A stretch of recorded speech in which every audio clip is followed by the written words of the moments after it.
बच्चों आज हम पढ़ेंगे भाग।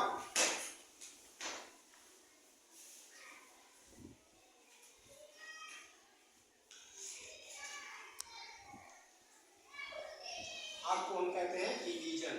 सबसे पहले भाग लगाने की विधियों को हम समझाएंगे कि कैसे हम आसानी से भाग लगा लेंगे। देखिए, भाग लगाने की जो प्रक्रिया है, भाजक,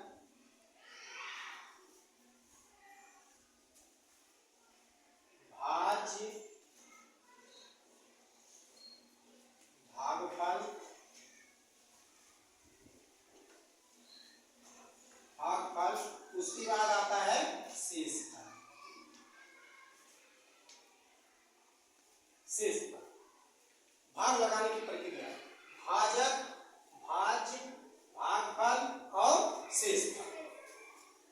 इसी के आधार पे हम आप लोगों को एकदम आसानी से कैसे भाग के सवाल को सॉल्व किया जाता है, कैसे भाग को आसानी से लगाया जाता है, उसको मैं आप लोगों को समझाऊंगा।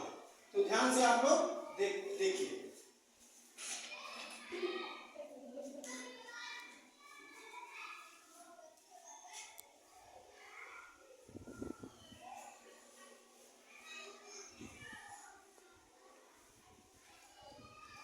देखिए, 63,728 में 12 से भाग देना है, अर्थात ये 63,000 जो है इसमें से हम भाग देंगे तो देखेंगे इन 12 लोगों में कितना कितना किसको हिस्सा आता है। सबसे पहले हम देखेंगे तो 12 का जब हम भाग देंगे 63 में, तो सबसे पहले हम 2 अंक में देंगे, इसलिए क्योंकि यह 2 अंक है। तो 12 का टेबल या पहाड़ा हम इतना बार पढ़ेंगे कि 63 से अधिक ना हो। 12 के 12, 12 दूनी 24, 12 तिया 36, 12 चौका 48, 12 पच्चीस 60, 12 छक्का 72। अगर हम 6 बार पढ़ दे रहे हैं तो 72 हो जा रहा है, और हम 5 बार पढ़ रहे हैं तो 60 हो जा रहा है। तो 12 का टेबल हम इतना बार पढ़ेंगे कि 63 से अधिक ना हो। तो हमने 5 बार पढ़ा, 12 पचे 60, 12 पचे 60। अगर उसके बाद हम क्या करेंगे, उसके बाद घटाने की प्रक्रिया है। 3 में से अगर 0 घटाएंगे तो 3 आएगा, और 6 में से 6 घटाएंगे कुछ नहीं। फिर उसके बाद एक अंक और हम नीचे वाला यहाँ लेंगे 7। 12 का टेबल हम इतना बार पढ़ेंगे कि 37 से अधिक ना हो। 37 हो जाए, 37 से कम रहे, लेकिन 37 से अधिक ना हो। 12 का, अब देखिए 12 का 12, 12 दूनी 24, 12 तिया 36, 12 चौका 48। अगर हम 3 बार पढ़ेंगे तो 36 होगा, और 4 बार अगर पढ़ देंगे तो 48 होगा। तो इसका मतलब यह हुआ कि हमको 12 का टेबल 3 बार पढ़ना है, तो 12 तिया 36, 12 तिया 36। फिर वही घटाने की प्रक्रिया, 7 में से 6 घटाएंगे तो 1 बचेगा, और 3 में से 3 घटाएंगे तो कुछ नहीं। फिर हम एक संख्या यहाँ से 12 का टेबल हम इतना बार पढ़ेंगे कि 12 में भाग चला जाए। तो 12 का टेबल एक बार पढ़ेंगे तो 12 एकम। अब 2 से 2 में घटाएंगे तो 0 आएगा, 1 में 1 घटाएंगे तो 0 आएगा। अब फिर हम अगला अंक उतारेंगे जो संख्या 8, संख्या 8 है। अब देखेंगे कि जो संख्या 8 है ये 12 से भाग नहीं जाएगा, लेकिन जाएगा। हमने बताया था इसी संख्या में अगर हम 0 से भाग देंगे तो उसका उत्तर भी 0 आता है, और 0 भी, उसका उत्तर 0 ही आता है। जैसे 12 का पहाड़ा अगर हम 0 बार पढ़ेंगे तो 0 ही आएगा, 12 0 0। ये तो 8 में से 0 घटाएंगे तो बचेगा 8, 8 क्या होगा शेष,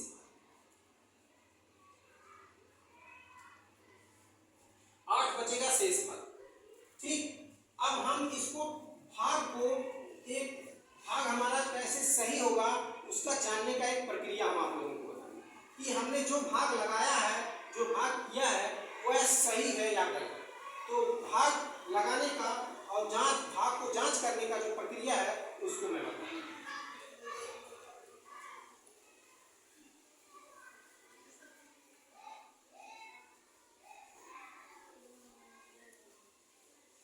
भागफल गुणे भाजक,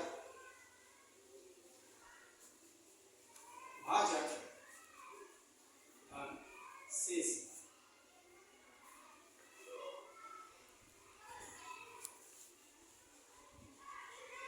शेषफल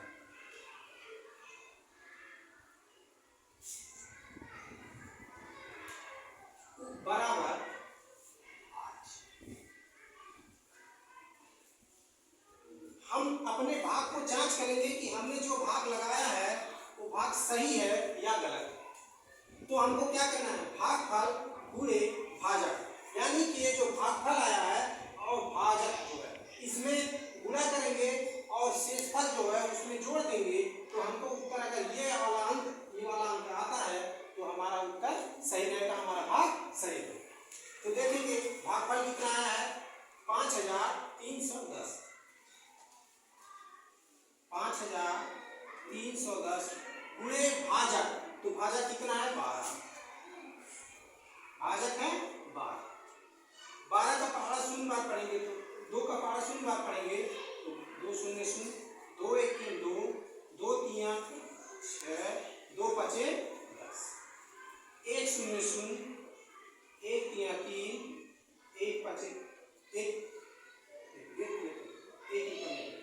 1 शून्य शून्य, 1 1 1, 1 3 3, 1 5 5। अब देखिए शून्य है, 2 है, 7 है, 3 है, 6 है, 63,720, यहाँ 63,728। हमको क्या करना है, जोड़ना शेषफल है, शेषफल 8 आया है तो इसमें हम शेषफल 8 जोड़ देंगे। 8 हो गया, 2 हो गया, 7 हो गया, 3 हो गया, 6, 63,728, 63,728। इससे ये पता चलता है कि हमारा भाग जो है वह सही है। हमको भागफल गुणे भाजक धन शेषफल बराबर भाज।